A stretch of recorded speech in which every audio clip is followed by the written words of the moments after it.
Hi friends, welcome to my channel Siri Aadya creations. ఈరోజు బ్రహ్మముడి ఎపిసోడ్లో సుభాష్ అపర్ణ వాళ్ళ పెళ్లి రోజు వేడుకలు జరుగుతూ ఉంటాయి. సుభాష్ అపర్ణ వాళ్ళకి గంతలు కట్టి క్వశ్చన్స్ వేస్తూ ఉంటారు. కావ్య అంటుంది, అత్తమ్మ మీరు ఫస్ట్ టైం మామయ్య గారిని చూసినప్పుడు మామయ్య వేసుకున్న షర్ట్ కలర్ ఏంటి అని. అప్పుడు సుభాష్ రాస్తాడు వైట్ అనేసి. అప్పుడు అపర్ణ చెప్తుంది వైట్ అని. అందరూ చాలా హ్యాపీగా ఫీల్ అవుతారు. నెక్స్ట్ ధాన్యలక్ష్మి వాళ్ళను పిలుస్తారు. ధాన్యలక్ష్మి ప్రకాశం ఇద్దరు అక్కడికి వస్తారు. ఇద్దరికి గంతలు కడతారు. అలా ధాన్యలక్ష్మిని క్వశ్చన్స్ వేస్తారు. ప్రకాశం నేను మర్చిపోయానురా అని అంటాడు. అనుకున్నా అని అంటాడు రాజ్. అలా ధాన్యలక్ష్మిని కూడా మీరు ఫస్ట్ నైట్ రోజు ఫస్ట్ మామయ్య గారిని అడిగిన క్వశ్చన్ ఏంటి అంటే తను అన్న మాట ఏంటి అని అడుగుతుంది కావ్య. అప్పుడు తను అంటుంది, నాకు ఇలా మతిమరుపులోని కట్టి నా లైఫ్ నాశనం చేశారు అని అన్నాను అని అంటుంది. అప్పుడు ప్రకాశం కూడా అదే చెప్తాడు. అందరూ నవ్వుతారు. ప్రకాశం రాజ్ కావ్య వాళ్ళని నేను క్వశ్చన్స్ వేస్తా, మీరు ఇక్కడ ఉండండి అనేసి అంటాడు. ఇద్దరికి గంతలు కట్టి రాజ్ని కావ్యని ఒక క్వశ్చన్స్ వేస్తారు. కావ్యని చెప్పమంటారు, రాజ్ని రాయమంటారు. అలా వాళ్ళని మీరిద్దరు ఎప్పుడు కలుసుకున్నారు ఫస్ట్ టైం అని అడుగుతారు. రాజు వినాయకునికి రంగులు వేసినప్పుడు అని రాస్తాడు. అప్పుడు కావ్య అంటుంది, లేదు ఫస్ట్ టైము సైకిల్తో కారు గుద్దినప్పుడు అప్పుడే మనం కలిసాము అని కావ్య చెప్తుంది. అలా ఇద్దరు ఓడిపోతారు. కావ్య గెలుస్తుంది. నెక్స్ట్ టైం కావ్యను రాయమంటారు, రాజుని చెప్పమంటారు.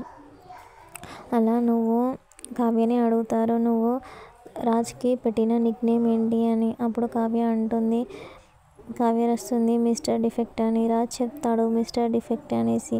అలా కావ్య గెలుస్తుంది. నెక్స్ట్ టైం డాన్స్ ప్రోగ్రామ్ పెడదాం, అలా అయితేనే కావ్య గారు కొంచెం డిసప్పాయింట్ నుంచి బయటికి వస్తారు అనేసి ఒక్కొక్కరిగా డాన్స్ చేయమని పిలుస్తారు. అలా ఫస్ట్ ధాన్యలక్ష్మి ప్రకాశం చేస్తారు. అలానే స్వప్న రాహుల్ ఇద్దరు డాన్స్ చేస్తారు.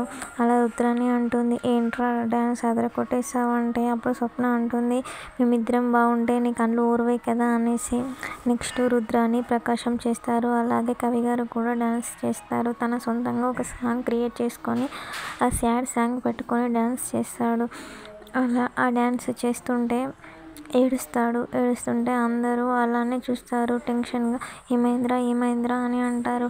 లేదు మమ్మీ నేను డాన్స్ చేశాను, మీకు ఎవరికి నచ్చలేదా, అందరూ క్లాప్స్ కొట్టండి అనేసి అంటాడు. అందరూ బాధపడతారు తనను చూసుకుంటూ.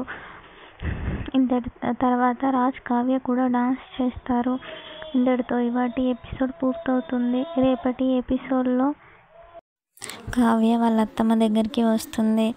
ఏంటి అత్తయ్య మీరు చేస్తుంది, మీకేమైనా అర్థమవుతుందా? మీ లైఫ్ మీరే ఇలా స్పాయిల్ చేసుకుంటున్నారేంటి? మీరు ఇలా ఉన్నా కూడా మీ మనసులో మీరు బాధపడట్లేదా? మీకు మీరే అలా కుంగిపోతుంటే ఎలా ఉంటుంది అని అంటూ కొన్ని మాటలు చెప్పేసి అక్కడ నుంచి వెళ్ళిపోతుంది కావ్య. ప్లీజ్ నా ఛానల్ని ఫస్ట్ టైం చూస్తున్నట్లయితే లైక్, షేర్ అండ్ సబ్స్క్రైబ్ చేయడం మాత్రం మర్చిపోకండి. Bye friends.